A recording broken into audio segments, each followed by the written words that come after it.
Au sommaire de ce journal, les promesses de Saint-Pétersbourg a été tenue. Le président de la Fédération de Russie donne 25 000 tonnes de blé au Burkina Faso pour l'aider à amortir la crise humanitaire qui dure dans le pays depuis 8 ans maintenant. Ce céréal a été réceptionné par les membres du gouvernement et destiné aux personnes vulnérables, beaucoup affectées encore par la crise sécuritaire. Globalement, c'est 200 000 tonnes que le chef du Kremlin avait promis à plusieurs pays en crise. Toutes les précisions dans un instant. En marge du 3e salon international du coton et du textile à Koudougou, le chef de l'État recevait hier les forces vives de la région du centre-ouest sur la question sécuritaire qui préoccupe plus d'un. Le capitaine Traoré s'est montré rassurant. Il y a une mobilisation des fils de la région pour faire face à la menace, mais aussi au sommet de l'État. Du matériel militaire arrive pour intensifier la puissance de feu face à l'hydre terroriste. Vous l'entendrez. À suivre dans ce 13h également, le Faso d'Anfani, ce pagne traditionnel devenu une identité culturelle, devrait être porté par les élèves de la rentrée scolaire 2023-2024. Bobo Dioulasso fait partie des 4 communes devant accueillir cette mesure. Dans les établissements de la ville de Sia, il n'y a pas d'homogénéité quand certains l'arborent fièrement. D'autres sont encore dans le fameux kaki. Comment comprendre ces décisions? Pourquoi les élèves ne portent-ils pas ce Faso d'Anfani? Est-il lié à la mesure non contraignante? On vous explique tout dans une poignée de minutes. Bonsoir à tous et bienvenue au journal. Tout de suite, direction la cité du Cavalier Rouge qui vibre aux couleurs du 3e Salon international du coton et du textile. En marge de ce SICOT, le chef de l'État s'est entretenu avec les forces vives de la région sur les questions cruciales de la vie de la nation. En ce qui concerne le volet sécuritaire qui suscite plus d'attention, le capitaine Ibrahim Traoré a déroulé ses ambitions à court terme, mais aussi futures. Nous ne sommes pour l'instant qu'à 2% du matériel militaire à acquérir pour faire la guerre contre les terrorismes, c'est ce qu'il dit, et tout en congratulant les fils de la région qui se sont mobilisés fortement pour intégrer les rangs des FDS et VDP pour contrer la menace. Le chef suprême des armées donne l'assurance et annonce du matériel lourd pour augmenter la puissance de feu dans les semaines à venir.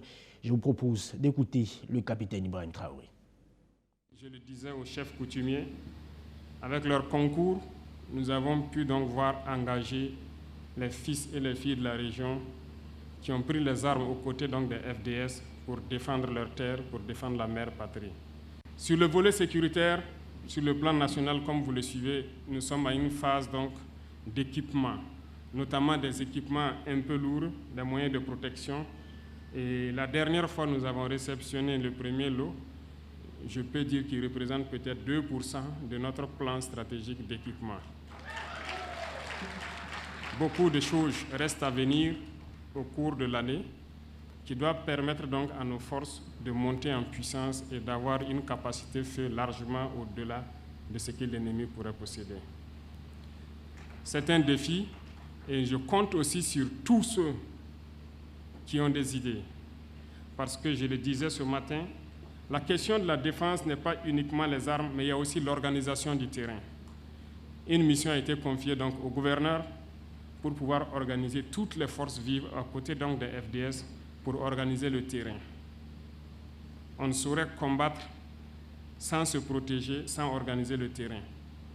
Il faut empêcher l'ennemi de pouvoir circuler librement. La guerre, ça coûte en armement, en munitions, en hommes, en moyens de protection, ça coûte. Mais c'est le prix de notre liberté. Et je pense que le peuple burkinabé a compris cela et a décidé de financer sa guerre. Merci beaucoup. Avant de rencontrer les forces vives de la région du centre, le capitaine Traoré procédait à l'ouverture du 3e Salon international du coton et du textile. C'est un rendez-vous qui met l'accent sur la promotion du coton burkinabé, les cotonculteurs et tous les produits dérivés. Des péripéties ont occasionné un recul en termes de production. Ce 3e SICOT jette ainsi les bases pour relancer la machine dans l'industrialisation de cette filière qui fait partie des produits d'exportation du pays. Le gouvernement souhaite in fine qu'une grande partie du coton burkinabé soit transformée sur place avant que cela ne sorte du territoire. On en sait un peu plus avec Océane Daboné et Abdourazak Traoré. Des grains de coton au pain tissé, en passant par la filature, l'or blanc, sous plusieurs formes, aussi cote le Salon international du coton et du textile. La 3e édition de ce salon bat son plein dans la cité du Cavalier Rouge. C'est un cadre voulu par le ministère du Commerce pour promouvoir le consommation local, notamment les produits provenant du coton. C'est aussi un lieu de réflexion devant aboutir à la mise en place d'une véritable industrialisation et de transformation de ce produit d'exportation.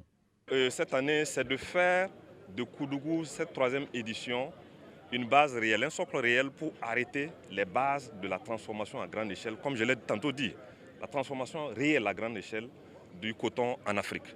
Parce que comme on l'a indiqué, c'est environ 1,9 million de tonnes produites par le continent.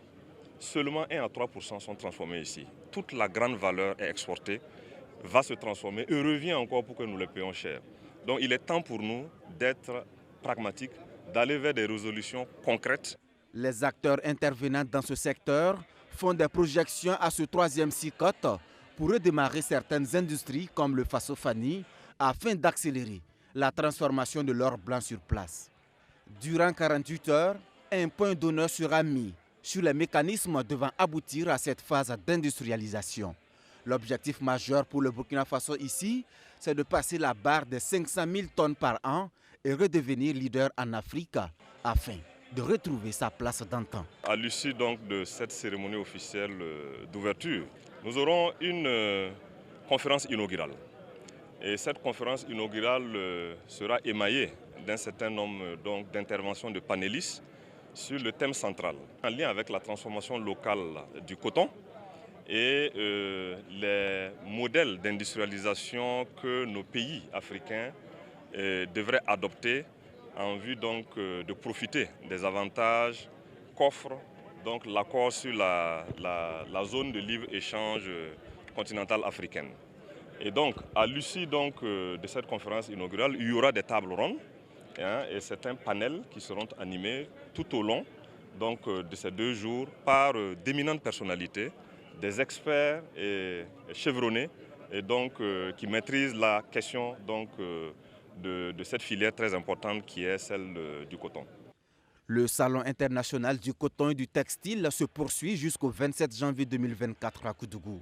Il se tient sous le thème « La transformation locale du coton, quel modèle d'industrialisation pour l'Afrique dans le cadre de la zone de libre-échange continentale africaine ». Le coton burkinabé est utilisé pour confectionner manuellement le faso d'Anfani et en guise de soutien et d'encouragement dans cet exercice laborieux des femmes qui le font. Le gouvernement de transition veut que ce pagne traditionnel soit porté dans les différents établissements pour l'année scolaire en cours et la ville de Sia fait partie des communes choisies pour la phase expérimentale. 5 mois après l'adoption de cette mesure à Bobo-Dioulasso, le kaki ancestral rivalise avec le faso d'Anfani dans plusieurs écoles. Alors question, pourquoi la mayonnaise peine à prendre est-il justement lié à son caractère non contraignant? Que dit acteur de l'éducation et élèves? Élément de réponse dans ce dossier signé Salomon Tapsouba et Soto Justin Dabiré. Il est un peu plus de 6h50 ce lundi matin au lycée mixte d'Akaville de Bobo-Dioulasso. Personnel administratif, enseignants et élèves sont réunis pour la montée des couleurs. Au premier rang, le faso d'Anfani fièrement mis en valeur par des élèves du lycée. Autre lycée, même constat. Ici au lycée privé Béthanie 2, des élèves portent avec entrain le pagne traditionnel burkinabé comme tenue scolaire, symbole de patriotisme. À chaque fois quand je passe dans la rue pour venir à l'école, les gens voient que je suis en faso d'Anfani. Ils comprennent, ils nous admirent quoi. En fait, le port de ce faso d'Anfani-là, c'est un symbole de nationalisme selon moi. Je crois que c'est une fierté parce que d'abord en payant ce faso d'Anfani, je fais rentrer des devises au niveau de l'économie de mon pays. Je me sens à l'aise parce que c'est un acte citoyen et puis un acte patriotique. Et c'est un acte aussi en reconnaissance du président Thomas Sankara. Si dans les 2 lycées visités, C'est avec enthousiasme que des élèves portent le faso d'Anfani comme uniforme scolaire. Force est de constater que la mise en œuvre de la mesure portant port du faso d'Anfani à l'école peine à être respectée par tous les élèves. Dans certaines salles de classe, au lycée Miss d'Akaville, on peut compter du bout du doigt les élèves qui portent le faso d'Anfani comme uniforme scolaire. Au niveau surtout des parents, je leur dis, ils disent de patienter. Maintenant, de patienter du premier trimestre jusqu'à maintenant, là, je pense que j'ai assez patienté. Si j'ai aimé, c'est parce que je n'ai pas vraiment insisté à ce qu'on le paye. Mais maintenant, vu que presque tous les élèves l'ont, je vais vraiment insister. Les chefs d'établissement rencontrés reconnaissent que la mesure pilote portant port du faso d'Anfani dans les établissements scolaires du Burkina Faso n'est pas respectée. L'une des raisons pour lesquelles cette mesure n'est pas pleinement mise en œuvre est qu'elle n'est pas contraignante. Et cet aspect-là encore, en tout cas, fait que certains parents sont réticents. Surtout qu'on ne peut pas les obliger à prendre la tenue. Et comme deuxième difficulté, il y a la production. Voilà, il fut un moment où la demande était un peu forte. Mais nous n'avons pas assez de tissus, assez de paille, n'est-ce pas, pour satisfaire nos élèves. Les difficultés que nous traversons dans ce pays présentement, ça fait que les ressources ne sont pas trop disponibles. C'est pour cela que vous avez beaucoup qui ne sont pas en façon d'Anfani. L'une des difficultés également évoquées concerne le prix du faso d'Anfani qui s'élève à 6 000 francs CFA en moyenne dans les boutiques de vente. À ce niveau, il faut dire que les acteurs, les principaux acteurs, ils ont échangé avec donc les tisseuses et ils ont débouché sur une somme de 4 500, ce qui n'est pas extraordinairement cher. Donc je pense que c'est assez raisonnable. En rappel, le port du faso d'Anfani dans les établissements scolaires a pour objectif de favoriser le consommation local voulu par le capitaine Thomas Sankara. Cette mesure adoptée par le gouvernement de transition dirigé par le capitaine Ibrahim Traoré sera mise en œuvre de manière progressive, flexible et non contraignante sur une période de 4 années scolaires. Et c'est de façon volontaire pour marquer la solidarité de son pays au peuple burkinabé qui subit les affres des groupes terroristes qu'il avait fait l'annonce en juillet 2023. Vladimir Poutine, le président russe, a annoncé la remise de 200 000 tonnes de blé au pays, en plusieurs pays en crise. Le Burkina Faso a reçu, lui, 25 000 tonnes de ce blé, une promesse tenue et qui marque la bonne coopération entre les deux États. Le céréal destiné aux personnes déplacées internes a été réceptionné hier par une délégation du gouvernement. Compte rendu Nadège Tiemtori, Amadou Diko. Annoncé en juillet dernier, il est enfin arrivé. Le blé russe promis par Vladimir Poutine pour soutenir le peuple burkinabé est désormais une réalité. 25 000 tonnes de céréales au total sont acheminées de la Russie à Ouagadougou. L'ambassadeur de la Fédération de Russie au Burkina Faso procède ainsi à la remise du don aux autorités de la transition. L'acte symbolise l'engagement de la Russie à soutenir son allié confronté à une crise sécuritaire et humanitaire. L'événement qui nous a réunis aujourd'hui est un signal fort de la volonté du gouvernement de la Fédération de Russie de donner un élan dynamique à notre coopération avec le Burkina Faso, l'un de nos partenaires stratégiques sur le continent africain. Notre pays va continuer à contribuer non seulement à l'approvisionnement du Burkina Faso des produits de première nécessité, mais à son autosuffisance alimentaire. Destiné aux personnes vulnérables, notamment les PDI, ce blé sera dans les jours à venir distribué aux bénéficiaires suivant un cahier de charges bien établi, rassure la ministre en charge de l'action humanitaire.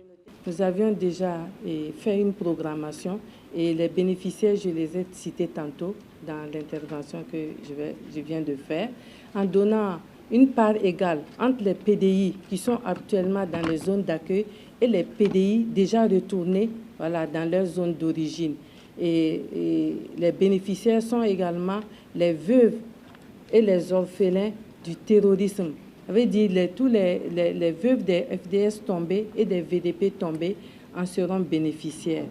Et il y a également, si la quantité nous le permet, Nous allons également en donner, pourquoi pas, aux forces de défense et de sécurité et également aux autres personnes vulnérables.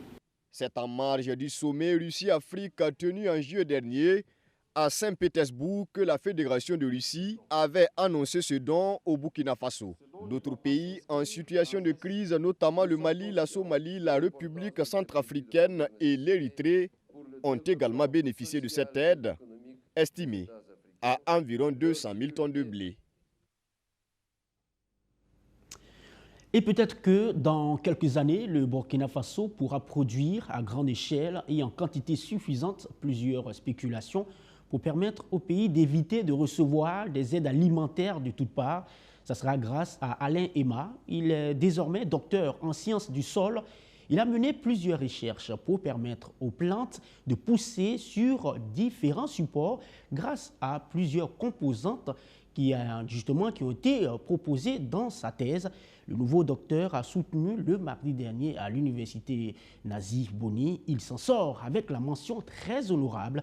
Kouka Thomas Yao et Majid Bakouan nous font vivre cette séance de soutenance. Nous avons déclaré digne du titre de docteur en sciences naturelles et agronomie, option de la spécialité sciences du sol, avec la mention très honorable. Alain Ema est désormais docteur en sciences du sol, une science qui s'intéresse à l'agroécologie. Sa recherche a porté sur les effets de vidange sèche associés aux phosphates naturels et l'argile momorilonitique sur l'agroécologie au Burkina Faso. Après avoir défendu brièvement sa thèse, il obtient la mention très honorable. Il faut dire que les sous-produits d'assainissement sont très riches en matière organique, mais de façon générale, elles sont dépotées et elles constituent en fait une source de pollution de l'environnement. Donc on s'est dit, mais pourquoi ne pas utiliser ces substrats dans notre agriculture pour améliorer la fertilité du sol, au lieu d'acheter des engrais et minéraux qui nous coûtent très cher. Au terme donc de nos travaux de recherche, il est ressorti que les bouts de vidange de l'ONIA que nous négligeons tant, que nous abandonnons, qui nous créent d'autres problèmes, peuvent être utilisés de façon efficace pour améliorer la fertilité des sols et également répondre aux défis de la sécurité alimentaire. Au terme du travail, nous sommes satisfaits.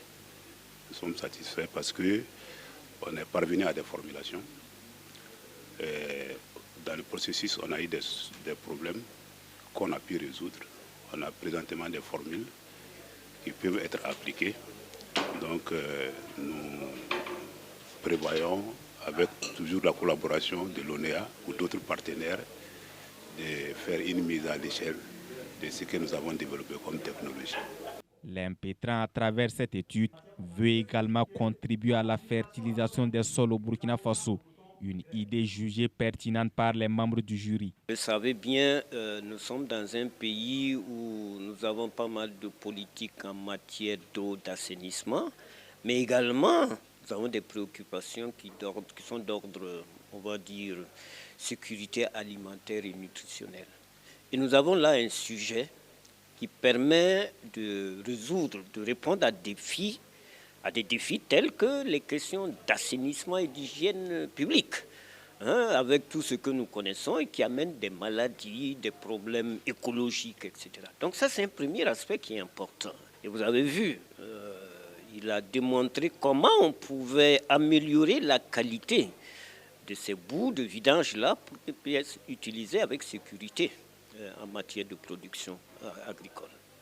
Dans sa présentation, l'Impétran a fait quelques recommandations pour la promotion de l'agroécologie au Burkina Faso. Alain Ema propose la mise en place d'une unité industrielle de production de fertilisants organiques à base de bouts de vidange sèche.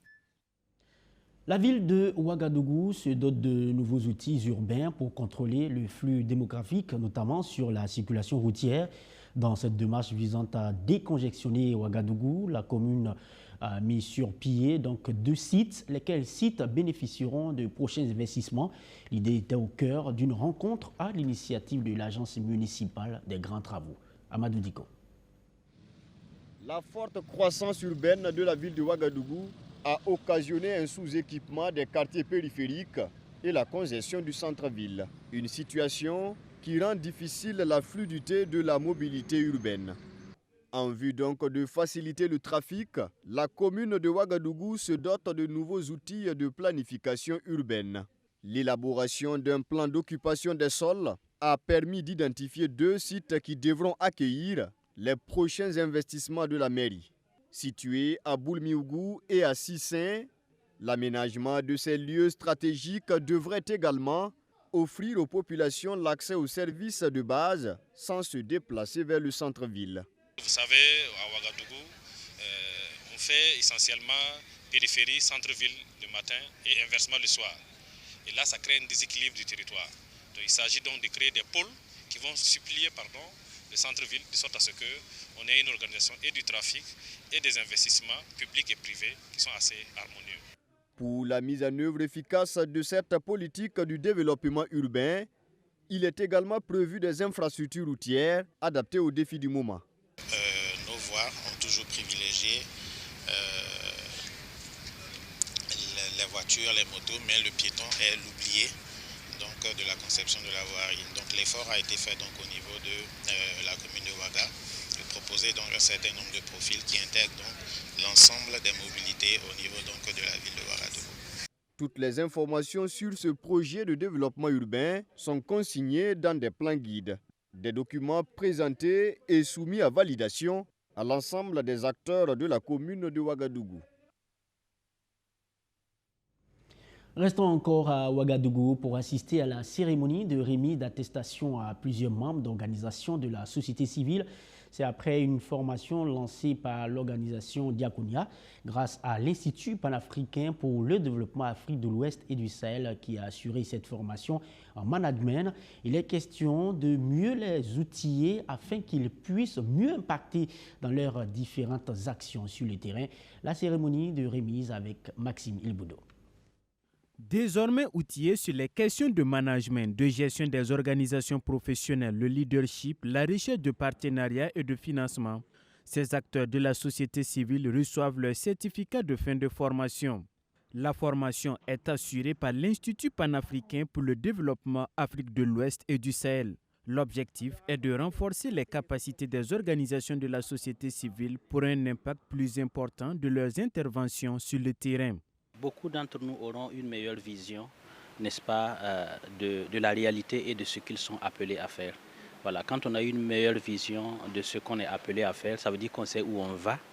Et avec, n'est-ce pas, tout ce que nous avons reçu comme information et comme formation concernant les textes qui encadrent nos actions ou nos activités, c'est aussi nous conformer à la réglementation en vigueur, que ce soit sur le plan légal et de manière spécifique sur le plan fiscal. Et je pense que tout cela ne peut qu'avoir des répercussions positives vis-à-vis des bénéficiaires indirects ou directs, donc les populations vers lesquelles nous sommes envoyés pour faire notre travail. La formation s'inscrit dans le cadre des actions du programme Gouvernance inclusive, citoyenneté active et responsable. C'est une idée de l'ONG Diakonia pour repenser la démocratie et permettre à ses partenaires de jouer leur rôle de contre-pouvoir afin d'influencer les politiques publiques. Si nous voulons avoir des actions qui ont vraiment une portée sur le terrain et un impact durable, il nous faut travailler avec des partenaires qui ont les capacités donc, de mener ce type d'action. Et c'est pour cela que donc, notre fer de lance, c'est réellement le renforcement des capacités de nos partenaires. Cette formation de 2 semaines bénéficie de l'appui financier de l'ambassade de Suède au Burkina Faso. Dans l'actualité africaine, au Mali, l'accord d'Alger signé en 2015 par Bamako avec les indépendantistes du nord du Mali est terminé. L'annonce a été faite jeudi dernier par le gouvernement de transition. Le gouvernement de transition justifie cette décision avec effet immédiat par le changement de posture de certains groupes signataires de l'accord, l'incapacité de la médiation internationale à assurer le respect des obligations incombant ainsi aux groupes armés signataires, sans oublier les actes d'hostilité et d'instrumentalisation de l'accord de la part des autorités algériennes dont le pays est le chef de file de la médiation. On en sait un peu plus avec nos confrères d'Africa News. Avec beaucoup de regrets de la décision du Mali de mettre fin avec effet immédiat à l'accord d'Alger signé en 2015 avec les groupes indépendantistes du nord du pays. L'accord, qui était considéré comme vital pour la stabilisation du Mali, a été un point de discorde ces dernières années. La junte a invoqué le changement de posture de certains groupes signataires et les actes d'hostilité et d'instrumentalisation de l'accord par les autorités algériennes pour justifier cette rupture. Bamako accuse également l'Algérie d'abriter les bureaux de certains groupes signataires qui se sont transformés en acteurs terroristes. Alger, de son côté, soutient qu'il n'a jamais failli à travailler à la mise en œuvre de l'accord pour la paix et la réconciliation au Mali avec sincérité, bonne foi, solidarité indéfectible envers le Mali frère. Fin de citation. La fin de l'accord d'Alger s'inscrit dans une série de ruptures initiées par les militaires qui ont pris le pouvoir en 2020. La junte a rompu des liens de longue date avec la France et ses partenaires européens, s'est tournée vers la Russie et a obligé la MINUSMA à partir.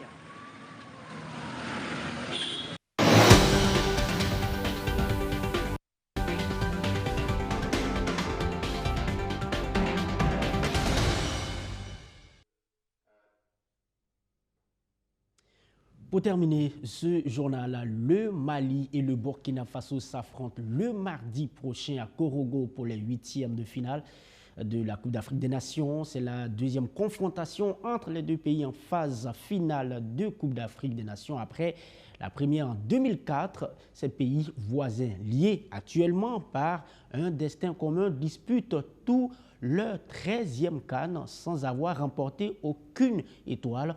Retour sur l'historique des rencontres entre Maliens, bien sûr, et Burkinabé avec Luc Palbeghem.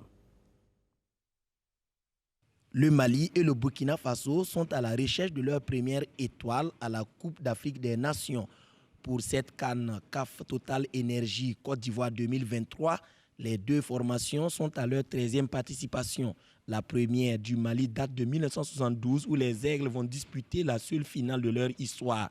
Après, c'est deux places de 3e pour le Mali en 2012 et 2013. Le Burkina Faso, quant à lui, a disputé sa première Coupe d'Afrique des Nations en 1978, finaliste en 2013 et 3e en 2017. Aucune participation à un mondial pour les deux pays. Curieusement, c'est contre le Ghana que ces deux nations ont obtenu leur médaille de bronze à la CAN. Une médaille d'argent et 2 de bronze pour le Mali, une d'argent et une de bronze pour le Burkina Faso. La première confrontation entre le Mali et le Burkina Faso en phase finale de Coupe d'Afrique des Nations s'était soldée par une victoire malienne 3-1. C'était à la CAN Tunisie 2004. CAN dénommée à l'époque 1 milliard, un but, puisque Raïm Ouedraogo, le capitaine des étalons d'alors, avait reçu le drapeau des mains de Blaise Compaoré avec une levée de fonds de 1 milliard pour nous ramener qu'un maigre but inscrit par Dieudonné Minungou.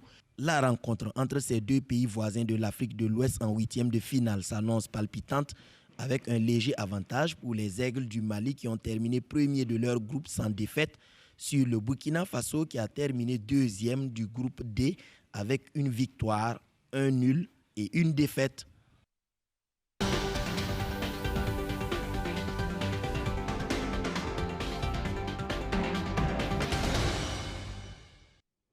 Voilà, madame, monsieur, vous faites toujours bien de nous suivre. Ça sera tout pour cette édition de la mi-journée sur BFM. Merci à vous tous de nous avoir suivis et merci d'être restés avec nous tout au long de cette semaine. Toute l'équipe de la réalisation sur moi pour vous souhaiter un excellent week-end. Je vous retrouve très bientôt pour d'autres nouvelles d'ici et d'ailleurs avec le même plaisir. Je vous salue. Très bon après-midi.